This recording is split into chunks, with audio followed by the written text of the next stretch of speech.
c'est ce i final qui est la valeur de être. Et du coup, c'est ce i final que l'on change pour décliner l'adjectif selon ce que l'on veut faire. Bienvenue dans Finome, le podcast qui parle de l'apprentissage du japonais. Aujourd'hui, on va parler d'un concept qui révolutionne la façon de voir les adjectifs en i en japonais. Je me rappelle que quand j'ai appris ce que je vais vous enseigner là dans ce podcast, les amis, pour moi ça a été une révélation. Je tiens ça de Kurodori Sensei et je me rappelle vraiment de la sensation que j'ai eue quand j'ai appris tout ce que je vais vous dire.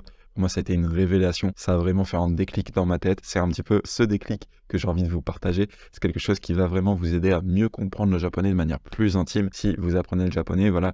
Et notamment que les adjectifs en i vous posent un petit peu souci. Il faut savoir qu'il y a un cours associé à ce podcast, à cet épisode du podcast qui est la masterclass gratuite japonais, les fondations de l'enseigner. Vous pouvez vous inscrire gratuitement en vous rendant dans les notes de ce podcast. Vous avez le lien vers la masterclass gratuite, qui est une masterclass qui dure environ 2 heures où je rentre en détail, notamment dans ce que je vais vous expliquer dans cet épisode, mais dans bien plus de choses, dans d'autres concepts également, qui sont différents concepts qui révolutionnent la façon de voir le japonais et qui peuvent vraiment vous aider à comprendre le japonais de manière plus intime pour vous aider dans votre apprentissage du japonais. Vous avez toutes les infos dans la description de cet épisode et sans plus tarder, on va attaquer ce concept, c'est de comprendre que ce i final, vous savez qu'on les appelle adjectifs en i parce qu'ils finissent tous par en i. Par exemple, on a oishi, bon, kawaii, mignon, ureshi, content, oshi, désirable. Vous voyez, ça finit toujours par en i. Et oui, il faut savoir que ce i final, c'est vraiment là que réside toute la force de l'adjectif en i. Pourquoi ? Parce que ce i final, il a un rôle de copule. Une copule, qu'est-ce que c'est ? Simplement, une copule en linguistique, c'est quelque chose qui permet d'associer un nom à un autre en lui disant que quelque chose est quelque chose. Ça permet de se dire que A est B, que un sujet A est B. Donc en français, la copule, c'est le verbe être, mais ce n'est pas le être de présente, c'est vraiment être quelque chose. Par exemple, si je dis je suis un homme, je suis quoi ? Je suis un homme. Et si je dis je suis à la maison, c'est pas je suis quoi ? Je suis une maison. Non, je suis à la maison. Donc c'est différent en français, on utilise être à la fois comme copule et à la fois comme verbe de présence, mais voilà, la copule, c'est vraiment juste le verbe être, exister en tant que quelque chose.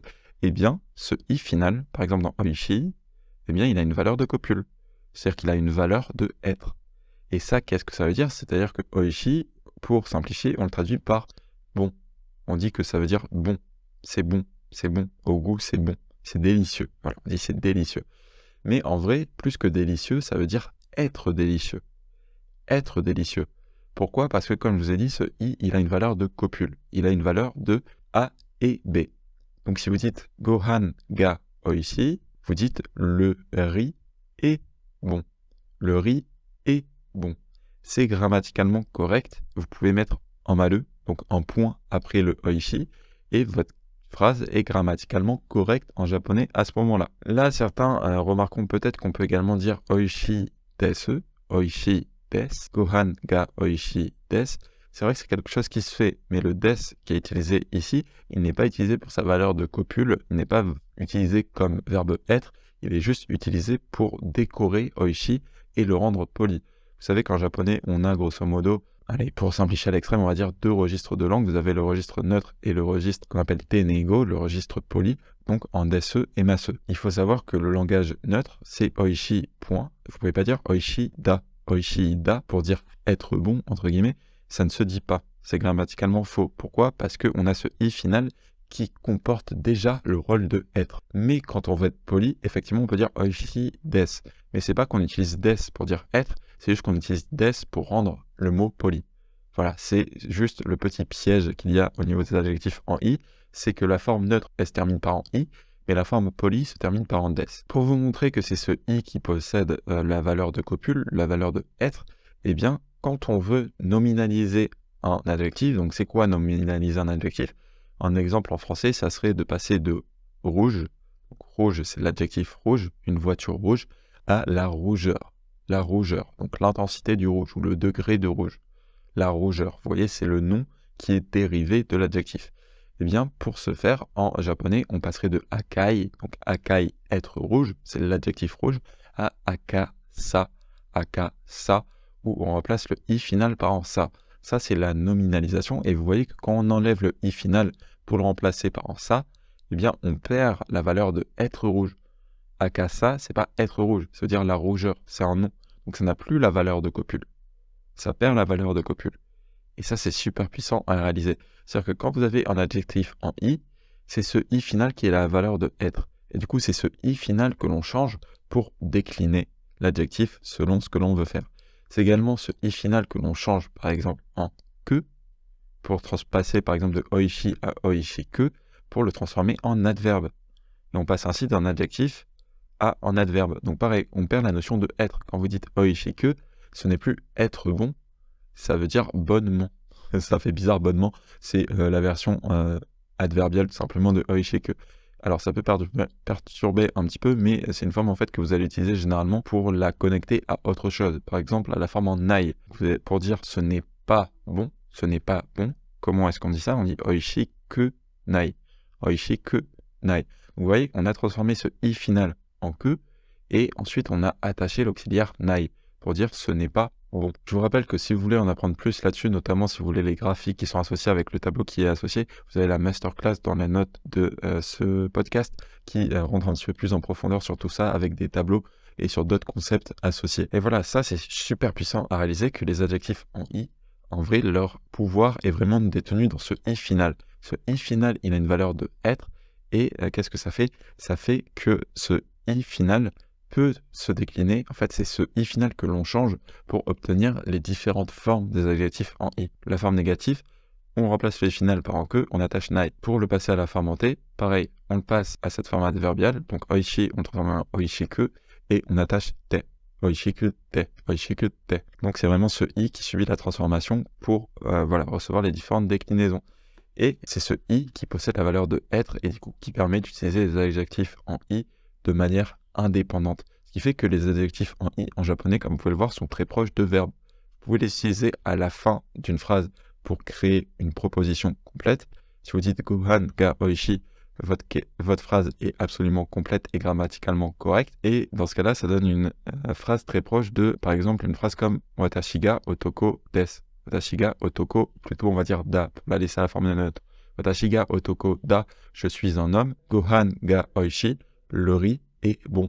Donc vous voyez, les adjectifs en i permettent par eux-mêmes de créer des phrases A et B. C'est un truc de ouf, hein. C'est super puissant.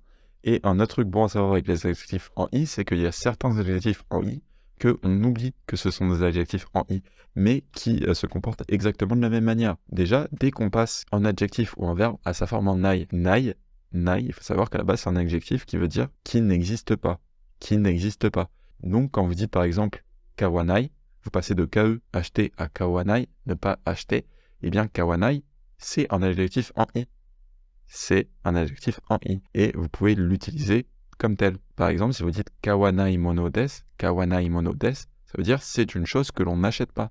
C'est une chose que l'on n'achète pas. Vous voyez, on a utilisé kawanai comme adjectif en i pour qualifier mono. Autre forme extrêmement courante qui utilise en fait un adjectif en i, c'est la forme en taille, la forme du désir. Si vous dites nomitai, eh bien techniquement c'est un adjectif en i. Et quand vous dites kohi ga nomitai, c'est vrai qu'on traduit par je veux boire du café. Je veux boire du café. Mais ce que l'on dit littéralement, c'est le café et donne envie de boire. Le café et donne envie de boire. Et c'est pour ça qu'on peut dire nomitai kohi ou nomitai nomimono. Une boisson que j'ai envie de boire. Ou littéralement, une boisson qui donne envie de boire. Une boisson qui donne envie de boire. Donc vous voyez, tai, c'est également un adjectif en i. Et du coup, quand on passe en verbe à sa forme en tai, en fait, on crée un adjectif en i. C'est un truc de ouf, hein. Et c'est pour ça qu'on peut, par exemple, passer de taille à une forme négative. Donc, si vous dites, par exemple, nomitai, et que vous voulez dire ne pas boire, vous pouvez dire nomitakunai. Nomitakunai. Vous voyez qu'en fait, on fait la même transformation. En fait, c'est le tai, on prend la forme finale, on prend le i final, on le change en que, et on attache le nai. Exactement comme on ferait pour passer un adjectif en i à sa forme négative. Pourquoi? Parce que la forme en taille, c'est un adjectif en i. C'est un truc de malade, hein. Donc pour résumer, les adjectifs en i, en japonais, sont extrêmement proches des verbes. C'est vraiment une classe un petit peu particulière parce que voilà, ils ont ce i final qui se décline. Ils ont ce i final qui a cette valeur de être, qui a vraiment être quelque chose. C'est être quelque chose. Oishi, c'est être bon. C'est être délicieux. Et c'est ce i final qui renferme tout ce pouvoir. Et c'est pour ça que on change le i final, on décline le i final pour passer l'adjectif à différentes formes. Et c'est pour ça que ces adjectifs en i permettent de créer des phrases complètes, des phrases A et B complète. Voilà, comment est-ce qu'on crée une phrase A et B en japonais? On peut passer par da ou par des, par exemple otoko da, otoko des, mais on peut également passer par ces adjectifs en i. Par exemple, kawaii, kawaii. Voilà, imoto ga kawaii maru, c'est une phrase grammaticalement correcte. Pourquoi? Parce que ce i a ce pouvoir de copule. Il a ce pouvoir de être, de dire que quelque chose est quelque chose, de dire que A est B. Si ce podcast un petit peu orienté grammaire, un petit peu différent comme ceci vous a plu, n'hésitez pas à laisser un pouce en l'air ou une évaluation positive sur la plateforme de podcast que vous utilisez. N'hésitez pas également à laisser un commentaire si vous avez une question. Tchuss!